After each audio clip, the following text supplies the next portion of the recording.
बिस्मिल्लाहिर्रहमानिर्रहीम। अस्सलाम वालेकुम नादरीन, आप यूट्यूब चैनल देख रहे हैं, मैं इमरान खान हूँ। नादरीन, सबसे पहले मुज़ाकरात की बात हमें करनी होगी जो अफ़गानिस्तान और पाकिस्तान के हुए हैं। पाकिस्तान में अमन होगा तो पाकिस्तान आगे बढ़ेगा, इस्तेहकाम आएगा, पाकिस्तान में मईशत बेहतर होगी। अगर अमन नहीं होगा तो फिर कुछ भी नहीं होगा। इमरान खान साहब ने एक फार्मूला दिया था और वो बार बार कह रहे थे कि आप अफ़गानिस्तान की हुकूमत के साथ मुज़ाकरात करें। वो ज़रूरी नहीं है कि वहाँ तालिबान के साथ मुज़ाकरात करें, वहाँ जो भी हुकूमत होगी आपको उसके साथ मुज़ाकरात करने पड़ेंगे। इससे पहले वहाँ पे अशरफ गनी की हुकूमत थी, इमरान खान साहब ने अपने दौर में उनको एंगेज किया। इससे पहले जो है वो वहाँ पे करज़ई साहब की हुकूमत थी, तो उस दौर में भी पाकिस्तान की उनके साथ बातचीत हुई। अब वहाँ पे हुकूमत है तालिबान की, तो आपको उनसे बात करनी पड़ेगी, चाहे आपको वो पसंद है या नहीं है। देखें ना, इंडिया के बड़े अच्छे ताल्लुकात थे कठपुतली हुकूमतों के साथ, लेकिन आज इंडिया तालिबान के साथ मुलाकातें भी कर रहा है, दौरे भी कर रहा है, उनके साथ अपने ताल्लुकात भी आगे बढ़ा रहा है और वहाँ पर कोई इन्वेस्टमेंट भी कर रहा है। तो पाकिस्तान को इससे फ़ायदा उठाना चाहिए था। इमरान खान साहब ने वक्त रहते ये बताया कि आप कभी भी अमन हासिल नहीं कर सकते जब तक कि आप अफगानिस्तान से बात ना करें। लेकिन जब तक लाशें गिर नहीं गई, जब तक लोग मारे नहीं गए, जब तक दहशतगर्दी ने सर नहीं उठा लिया, तब तक इन्हें होश नहीं आई। जब बहुत सारी लाशें गिर गई दोनों तरफ, तो उसके बाद इनको होश आई कि अब हम मुज़ाकरात करना चाहते हैं, और फिर मुज़ाकरात के लिए रास्ते बंद हो चुके थे। फिर इन्होंने जाके पाकिस्तान ने और अफगानिस्तान ने, क्योंकि अब सालिस की ज़रूरत पड़ेगी ना, जब आप एक लड़ाई में चले जाते हैं तो फिर आपकी एतमाद साधी नहीं रहती। वो एतमाद नहीं है पाकिस्तान को अफगानिस्तान पे और अफगानिस्तान को पाकिस्तान पे जो पहले हुआ करता था। यही मुज़ाकरात जो अब कतर में हो रहे हैं, यही मुज़ाकरात जो अब होने जा रहे हैं आने वाले दिनों में इस्तांबुल में, तुर्की में, ये मुज़ाकरात इस्लामाबाद में हो सकते थे, ये मुज़ाकरात पेशावर में हो सकते थे, वहां बातचीत हो सकती थी, बड़ी इज्जत के साथ दोनों फ्रीकैन मिलकर बातचीत तय कर सकते थे और शायद उनमें एतमाद ज्यादा होता। लेकिन अब जो है वो दूसरे फ्रीक बीच में पड़े हुए हैं, वो चाइना कोई और, ये अरब ममालिक हैं, इनकी गारंटियां हैं, सऊदी अरब की गारंटी है, तुर्की बीच में पड़ा हुआ है, कतर बीच में पड़ा हुआ है। अब कोई लोग ईरान की भी बात कर रहे हैं कि उनकी भी बीच में वो भी पड़ेंगे इसमें। तो अब आप अंदाज़ा करें कि ये हालात पैदा हो गए पाकिस्तान के लिए कि एक हमसाया मुल्क जो ब्रदर इस्लामी मुल्क है, जिस मुल्क की दो बड़ी जंगों में पाकिस्तान का बड़ा कलीदी रोल रहा, वो तालिबान जिन्हें पाकिस्तान ने खुद तख्लीक किया था, वो तालिबान जिन्हें पाकिस्तान ने खुद ट्रेंड किया था, आज जब उनकी हुकूमत आई तो बजाय इसके कि वो पाकिस्तान की बात मानते और पाकिस्तान के मुताबिक चलते, पाकिस्तान दुनिया भर के जाके दरवाजे खटखटा के उनके साथ बात कर रहा है। अनफॉर्चुनेट। ख्वाजा आसिफ साहब ने एक तरफा स्टेटमेंट दे दिया। वैसे ख्वाजा साहब को पता नहीं झूठ बोलने की आदत है, इस उम्र में बंदे को झूठ बोलना नहीं चाहिए। ख्वाजा साहब का स्टेटमेंट मैं पढ़ रहा था, वो बिल्कुल किसी और तरह है, और जो स्टेटमेंट हमारे पास आया कतर से वो बिल्कुल किसी और तरह है। जो कतर से आने वाला स्टेटमेंट है वो कुछ और बता रहा है, और जो ख्वाजा आसिफ ने स्टेटमेंट दिया वो कुछ और बता रहा है। ख्वाजा आसिफ एक तरफा कह रहे हैं कि जी अफगानिस्तान पाकिस्तान में अब दरअंदाजी नहीं करेगा, दहशतगर्दों की सहूलतकारी नहीं करेगा, और ये वो सारी चीज़ें वो कह रहे हैं अपने ट्वीट में मिलती जुलती जैसे इनको आदत है। लेकिन जो कतर का स्टेटमेंट है वो ये बता रहा है कि ये दो तरफा हुआ है मामला। यानी मैंने आपको पहले भी बताया था कि अफगानिस्तान को भी प्रॉब्लम है दाइश से, और अफगानिस्तान बार बार ये कहता है कि पाकिस्तान के अंदर दाइश के ठिकाने जहां से लोग आकर अफगान तालिबान की हुकूमत को डिस्टेबलाइज करते हैं और वहां जाके कार्रवाइयां करते हैं। इसी तरह पाकिस्तान को शिकवा टीटीपी से कि तरीके तालिबान पाकिस्तान क्योंकि अफगानिस्तान में है, वो वहां से आके यहां पे कार्रवाई करती है। तो दोनों के शिकवे थे, दोनों के गिले थे, दोनों जगहों पे दहशतगर्दियां हुई हैं, दोनों ने लिस्टें फ्राहम की हैं, और दोनों ने इस बात का आज़म किया है कि एक दूसरे की सरजमीन के ऊपर मुदाखलत नहीं करेंगे।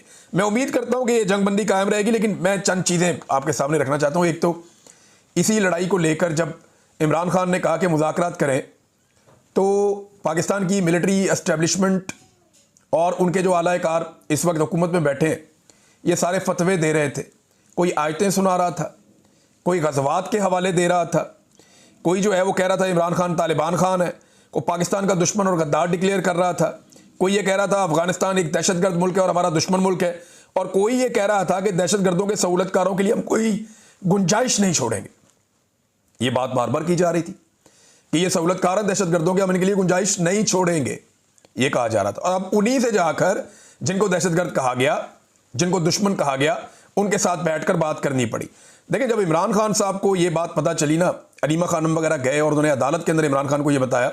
मुलाकातें तो इमरान खान की होती नहीं है, अदालत में केस चलता है, उसी बहाने मुलाकात होती है।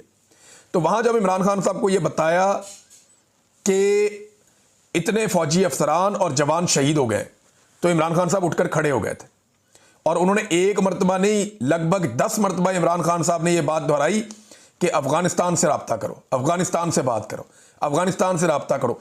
वो आदमी इस इलाके के डायनामिक्स को जानता है, उसे पता है कि यहां क्या चल रहा है, उसको आइडिया है कि इस लड़ाई को रोकना है। तो उसको रोकने का बेहतरीन तरीका यह है कि आप कबाइलियों को इन्वॉल्व करें, आप अफगानिस्तान की हुकूमत से बात करें, मकामी हुकूमत को अपने एतमाद में लें और फिर मिलकर दहशतगर्दी को खत्म करें। अगर आप एक तरफा लड़ाई लड़ते रहेंगे तो फिर आप 20 साल और लड़ लें। इससे पहले भी आप 20 साल से ये लड़ाई लड़ रहे हैं, 20-25 साल हो गए आपको, आप 25 साल और लड़ लें। आपने 14,000 छोटे ऑपरेशंस किए, आपने दर्जनों जो है बड़े ऑपरेशंस आपने किए, बहुत बड़ी तादाद में। अभी तक अमन नहीं आ सका। अमन लाने का एक ही तरीका है, जब पूरा खित्ता अमन के लिए तुल जाएगा, और वो अफगानिस्तान की शमूलियत के बगैर मुमकिन नहीं है। तो इमरान खान को जो लोग ताने देते थे अब वही काम कर रहे हैं और वो पहुंचे हैं। और देखिए ये क्यों इन्हें करना पड़ा। पहले तो ये लड़ाई को बढ़ाना चाह रहे थे, लड़ाई को बढ़ावा दे रहे थे। लड़ाई को बढ़ावा देने का मकसद ये था कि डोनाल्ड ट्रंप मुतवज्जे हो जाएगा। डोनाल्ड ट्रंप को हम बताएंगे देखो आपको चाहिए था बगराम एयरबेस, तो देखिए हमने आपके लिए कितनी कुर्बानी दी है, कितना जोर लगाया, हम आपके लिए बात कर रहे हैं, हम अफगानियों को मार रहे हैं, हम हमले कर रहे हैं, हमने तो काम शुरू भी कर दिया है। ट्रंप साहब आप ये देखें, तो ट्रंप ने तवज्जो नहीं दी इनकी तरफ। ट्रंप अपने पंगों में फंसा हुआ है, वहां पे अमेरिका में जो चल रहा है वो मैं आपको भी बताता हूं थोड़ी देर में। लेकिन ट्रंप ने जब ज्यादा तवज्जो नहीं दी और उसने ये कह दिया कि अमेरिका में बड़े काम है जिनमें मैं फंसा हुआ हूं, तो अफगानिस्तान और पाकिस्तान को बाद में देखूंगा, तो पाकिस्तान को एहसास हुआ कि जनाब ये तो फायदा ही कोई नहीं हो रहा, यानी खाया पिया कुछ नहीं और गिलास तोड़ा उसके भी पैसे 12 ने। तो इससे बचने के लिए पाकिस्तान ने कहा जी बात करो अब उनके साथ, इमरान खान ठीक कहता है। फिर इन्हें मुल्की मफाद याद आया, जब जाती मफाद नहीं निकला तो इन्हें मुल्की मफाद याद आया, जाके फिर उन्होंने अफगानिस्तान के साथ बातचीत की, जो बड़ी अच्छी बात है, बहुत अच्छी बात है। सीज फायर कायम रहना चाहिए। लेकिन DGISPR जो है ना वो 2 मकासद के तहत पेशावर गए थे। मैंने उनकी प्रेस कॉन्फ्रेंस जो सुनी है और जितनी उनकी प्रेस कॉन्फ्रेंस वायरल हुई उससे 2 चीजें निकलती हैं। DGISPR के जो पेशावर का दौरा था अहमद शरीफ साहब का, उसके 2 मकासद थे। एक मकसद तो यह था कि जो ऑपरेशन हो रहा है खैबर पख्तूनख्वा में, इसकी मुखालफत बिल्कुल नहीं होनी चाहिए और इसके लिए राह हमवार की जाए। उन्होंने कहा जी अगर बातचीत करनी होती तो गज़वा बदर क्यों होता, यानी एक तो उन्होंने गज़वा की मिसाल दे दी इस मामले में, वहां कुफार के साथ जंग हो रही थी, ये लड़ाई और नौयत की है, ये आपकी अपने मुल्क के अंदर एक इंसर्जेंसी है जिसको आपने कंट्रोल करना है, टेक्निकल चीज़ें, तो उठा के उसको वो कुफार की और उस तरह की लड़ाइयों के साथ जोड़ दिया। गज़वा की मिसालें दी, आयात के हवाले हम पहले सुनते रहे बहुत सारे। तो एक तो ये था कि ऑपरेशन का माहौल जो है उसे फुल गर्म रखना है और जितनी भी मुखालिफ आवाज़ें हैं उनको जवाब देना, एक तो DGISPR का ये था। और दूसरा ये था कि सुहेल अफरीदी का रास्ता रोका जाए। तो दोनों महाजों पे DGISPR का मौक़िफ़ गलत साबित हो गया। पहला मौक़िफ़ सुहेल अफरीदी को वाज़े उन्होंने पैगाम दिया था कि हम ऐसी सूबाई हुकूमत को नहीं मानते। भाई आप होते कौन है कि आप नहीं मानते, आपकी ये औकात ही नहीं है, आपकी ये जुर्रत होनी ही नहीं चाहिए कि अवामी मुंतखब हुकूमत को आप कहें कि हम नहीं मानते। आपको मानना पड़ेगा क्योंकि आप एक सरकारी मुलाजिम है और आपको तनख्वाह देती है ये कौम, और आपने वही करना है जो आपको अवामी मुंतखब नुमाइंदे कहेंगे। लिहाजा DG साहब ने एक तो ये कहा जी कि इस वज़ीर आला को हम नहीं मानते दूसरे अल्फाज में, और वो वज़ीर आला फिर आ गया, आप माने या ना माने वो आ गया। दूसरी बात, वो मुज़ाकरात के बिल्कुल हमायती नहीं थे और अब हम देख रहे हैं कि 1 हफ्ते के अंदर अंदर वो टाइम आ गया कि मुज़ाकरात भी हो गए। तो 1 हफ्ते के अंदर DGISPR की जो प्रेस कॉन्फ्रेंस थी उनके दोनों नताइज निकल आए। 2 मकासद थे ना, एक तो जनाब ऑपरेशन, मुज़ाकरात नहीं होंगे ऑपरेशन होंगे, और दूसरा कि सुहेल अफरीदी CM नहीं बनेगा। दोनों ही काम हो गए, मुज़ाकरात भी हो गए, सुहेल अफरीदी CM भी बन गया। और वही ख्वाजा आसिफ खुद चल कर गया जो मुज़ाकरात का सबसे बड़ा मुखालिफ बन रहा था। तो इनका कोई नजरिया नहीं है, इन्हें जो एस्टेब्लिशमेंट कहती है ये आंखें बंद करके कर देते हैं। मैंने कल के वीलॉग में आपको बताया भी था, सुबह मैंने आपको बताया था वीलॉग में कि एस्टेब्लिशमेंट ने इनको ये कहा कि जो हम तुम्हें कहते हैं आंखें बंद करके करो, तुम्हारी हिफाजत हमारी रिस्पॉन्सिबिलिटी है। अमेरिका में क्या हो रहा है ये मैं आपको थोड़ा सा बताता हूं, लेकिन पहले एक और डेवलपमेंट है और ये बड़ी डेवलपमेंट है। ये जी सुहेल अफरीदी साहब ने एक कार्रवाई डाल दी है, अभी कुछ और कार्रवाइयाँ होने वाली हैं खैबर पख्तूनख्वा में, मैं आपको बताऊंगा आने वाले दिनों में। लेकिन उन्होंने एक बड़ा जरगा बुला लिया सुहेल अफरीदी ने। इससे पहले गंडापुर साहब के दौर में भी जरगा बुलाया गया था, लेकिन गंडापुर साहब जरगे के फैसलों पे अमल दरामद नहीं करवा सके थे और गंडापुर साहब चीज़ों को ज़रा टोन डाउन कर देते थे, नीचे ले जाते थे। अब सुहेल अफरीदी है और इनके आने से इसीलिए मुखालफत की जा रही थी, अभी तक उन्होंने अपनी काबीना बनाई नहीं। तो मुझे ऐसा लगता है कि एस्टेब्लिशमेंट को सुहेल अफरीदी की इमरान खान से मुलाकात करवानी पड़ जाएगी। वजह यह है कि वो अपनी कैबिनेट ही अनाउंस नहीं कर रहे और इसका काफ़ी प्रेशर है निज़ाम के ऊपर। दूसरा, अभी उन्होंने अमन व अमान के हवाले से एक आला सतही इजलास भी बुलाना है जिसमें मिलिट्री भी आगे शामिल होगी, उनको भी बुलवाना पड़ेगा, वो भी आएंगे सीएम हाउस में आएंगे, लेकिन उससे पहले भी उन्होंने इमरान खान को मिलना है। तो सुहेल अफरीदी ने कहा कि खैबर पख्तूनख्वा के अवाम की जिंदगी और उनके मुस्तकबिल का फैसला सूबे के लोग खुद करेंगे। किसी को भी बंद कमरों के फैसलों को अवाम पर मुसल्लत करने की इजाजत नहीं दी जाएगी। इस सिलसिले में क़याम अमन के लिए बरोज हफ्ता 25 अक्टूबर 2025 को खैबर पख्तूनख्वा का जिला खैबर में तहसील बाड़ा में तमाम सियासी वाबस्तगियों से बालातर होकर कबायली अमायदीन, मुशरान और नौजवानों का बड़ा अमन जरगा मुनक्कद किया जाएगा। इससे पहले इतना बड़ा जरगा हुआ था जब मंजूर पश्तीन ने दावत दी थी सबको और एक बड़ा जरगा किया था खैबर पख्तूनख्वा में। उस वक्त अली अमीन गंडापुर साहब की हुकूमत थी, कई नौजवान शहीद हो गए थे और जो खैबर पख्तूनख्वा की पुलिस है उन्होंने जरगे के ऊपर अटैक भी किया था। बाद में फायर फाइटिंग के लिए अली अमीन गंडापुर साहब खुद भी वहां गए थे। बहरहाल वो जरगे के मुतालबात कहाँ गए, कोई बात सामने नहीं आई। उसके बाद हम देख रहे हैं ऑपरेशन पे ऑपरेशन चल रहा है। अब ये बड़ा इम्तिहान है सुहेल अफरीदी का कि वो जरगा बुलाते हैं तो जरगे में जो चीज़ें तय होती हैं उन चीज़ों का क्या बनेगा। बहरहाल उन्होंने कहा जी कबायली अमायदीन आएंगे, मुशरान आएंगे, नौजवानों का बड़ा अमन जरगा मुनक्कद किया जाएगा। खैबर पख्तूनख्वा की हुकूमत इमरान खान के नज़रिए और सूबे के अवाम के मफाद के साथ खड़ी होगी इंशाअल्लाह। सिक्योरिटी के सख्त इंतजाम करने चाहिए क्योंकि जो अमन के दुश्मन है वो ऐसी किसी कोशिश को जहाँ पे अवाम की आवाज़ आए सबोटाज करने की कोशिश भी कर सकते हैं। अब नाजरीन एक और चीज़ जो अमेरिका के हवाले से मैं आपके सामने रख देता हूँ कि डोनाल्ड ट्रंप जो दुनिया के अंदर एक चैंपियन बन रहे हैं और पूरी दुनिया के अंदर उनकी वाहवाकारी कर रहे हैं वो ममालिक जिन ममालिक में जमहूरियत नहीं है। आप गौर कीजिए ना, चापलूसी सिर्फ वो ममालिक कर रहे हैं जहाँ पे जमहूरियत नहीं है। पाकिस्तान फुल चापलूसी प्रोग्राम, इसी तरह इंडोनेशिया फुल चापलूसी प्रोग्राम, खुशामद प्रोग्राम। अरब ममालिक हमारे उनके पास तो वहाँ जमहूरियत नहीं है। तो हर तरफ से जहाँ पे भी डोनाल्ड ट्रंप की चापलूसी हो रही है वहाँ पे जमहूरियत कैसे है ये हम सब जानते हैं। इस वक्त तुर्की में तैयब उर्दगान की हालत क्या है और वहाँ की अपोजिशन की क्या हालत हो चुकी है और कर दी गई है, ये भी ज़रा कभी आप स्टडी करेंगे। मैं एक वीलॉग इसके ऊपर करूँगा कि तैयब उर्दगान अब वो नहीं रहे। तैयब उर्दगान में बड़ी इनकलाबी तब्दीलियाँ आई गुज़िश्ता 5-7 साल में, 8 साल में, और अब वो खुद भी एक डिक्टेटर के तौर पर वहाँ पर कुछ लोग उन्हें पहचानते हैं। और तुर्की के अंदर दीगर पॉलिटिकल पार्टी को कैसे कुचला और दबाया गया है इस पे हम बाद में बात करेंगे। उर्दगान की जहाँ बहुत सारी खूबियाँ हैं, वहाँ कुछ खामियां भी पैदा हो गई हैं और लगातार जो ताकत होती है ना, जो एब्सोल्यूट पावर होती है, वो ये प्रॉब्लम्स पैदा कर देती है। इंसान है ना, नॉर्मल होता है, तो उसके साथ जब ऐसी चीज़ें होती हैं तो वो एबनॉर्मल हो भी जाता है। अब अमेरिका के अंदर एक मूवमेंट शुरू हो गई डोनाल्ड ट्रंप के खिलाफ। ये वैसे तो जून 2025 में शुरू हो गई थी, लेकिन ट्रंप आता है 2025 के शुरू में, तो पहले 5 महीनों के बाद उसके खिलाफ एक मूवमेंट शुरू हो जाती है क्योंकि ट्रंप का जो हुक्मरानी का तरीका है वो अमेरिकन के मुताबिक आमराना है। जो तरीकाकार ट्रंप ने अपना लिया है अमेरिकन के बारे में वो आमराना तरीकाकार है। अच्छा, इस पे ना जो एक फ्यूलिंग की है, यानी आग तो लगी हुई थी, इसके ऊपर जो फ्यूलिंग हुई है वो एक इंसिडेंट से हुई है और वो डोनाल्ड ट्रंप के अकाउंट से एक वीडियो शेयर हुई है मुबैना तौर पर, और इस वीडियो ने पूरे अमेरिका के अंदर लोगों के जज्बात को आग लगाई है। डोनाल्ड ट्रंप के अकाउंट से एक वीडियो शेयर होती है जिसमें वो एक जेट तैयारे में, फाइटर जेट में बैठे हुए हैं और उस पर गालिबन ट्रंप लिखा भी हुआ है। वो जब फाइटर जेट, मैं ये वीडियो अपने सामने खोल लेता हूं ताकि मुझे आपको इसको ज़रा थोड़ा एक्सप्लेन करने में आसानी भी रहेगी। तो जनाब ये डोनाल्ड ट्रंप साहब जो हैं वो एक फाइटर जेट के अंदर बैठे हुए हैं और ये उन्होंने मुजाहरों की ना ट्रोलिंग की थी और फाइटर जेट में बैठ के डोनाल्ड ट्रंप साहब फ्लाई करते हैं और फ्लाइंग के दौरान डोनाल्ड ट्रंप साहब का जो फाइटर जेट है उसके अंदर से गंद गिरता है, बहुत सारा, यानी शिट गिरती है और वो नीचे जो अवाम एहतजाज कर रहे होते हैं उनके सरों पे, उनके ऊपर गिरती है। यानी वो एक मुहावरा भी है अंग्रेजी में, ये उसका उन्होंने एक तरह से प्रैक्टिकली उन्होंने दिखाया। किंग ट्रंप जो लिखा हुआ है उस जेट के ऊपर लिखा हुआ है किंग ट्रंप, और डोनाल्ड ट्रंप ने अपने सर के ऊपर वहां पे एक ताज भी पहना हुआ है इस वीडियो में। और जो है वो यानी वाशरूम वाला मवाद जो है वो डोनाल्ड ट्रंप के जेट तैयारे से बमबारी की तरह नीचे गिर रहा है और लोग उससे गंदे हो रहे हैं। ये डोनाल्ड ट्रंप ने किंग ट्रंप के नाम से तैयारा उड़ा के और ये वीडियो लगा दी उसके अंदर।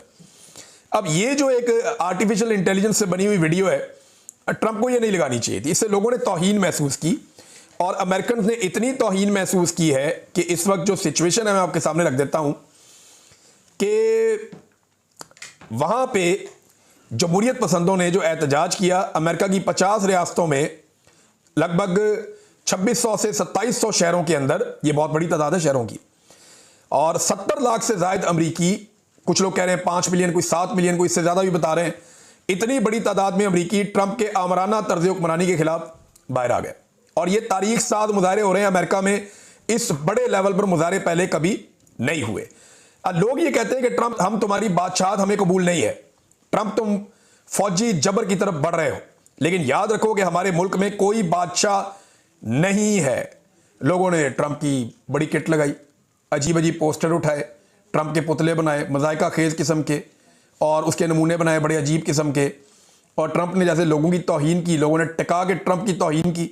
लेकिन मैं हैरान हो रहा था कि अमेरिका में मुकदमे दर्ज नहीं हो रहे, दफ़ा 144 नहीं लग रही, अमेरिका में कंटेनर्स खड़े नहीं किए जा रहे, अमेरिकन फ़ौज जो है वो गोलियां नहीं मार रही।